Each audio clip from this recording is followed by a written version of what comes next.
अब जो कुछ भी संसार में होता है, कुछ ऐसा जो ह्यूमन कंट्रोल्ड है, कुछ ऐसा जो ह्यूमन कंट्रोल्ड नहीं है, सबके पीछे कोई ना कोई रीज़न होता है।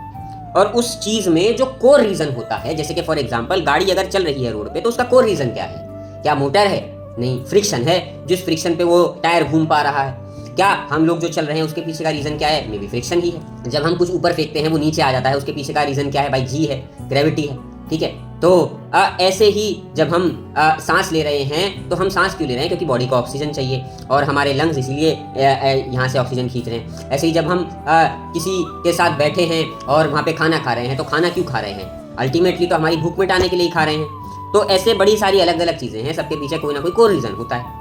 अब ऐसे ही भगवान अपने बारे में बताते हैं कि वो किस तरह के कोर हैं इस पूरे संसार के। अध्याय नंबर 10 श्लोक नंबर 22 में वो कहते हैं, वेदानां सामवेदोऽस्मि, देवानां वासवः, इंद्रियाणां मनसास्मि, भूतानां स्मि चेतना।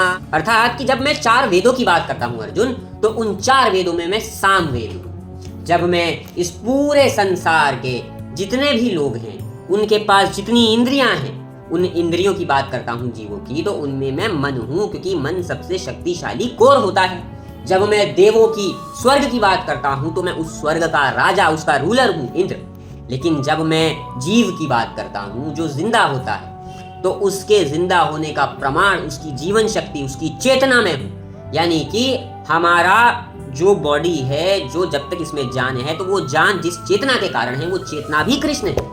तो जो कुछ भी संसार में है, उसका कॉज और उसका रूट कॉज जितना भी है वो कृष्ण है। उसका रीजन, उसका कंट्रोलर, उसका रूलर, उसको चलाने वाला, उसको करने वाला, ये सब कुछ सिर्फ और सिर्फ कृष्ण है।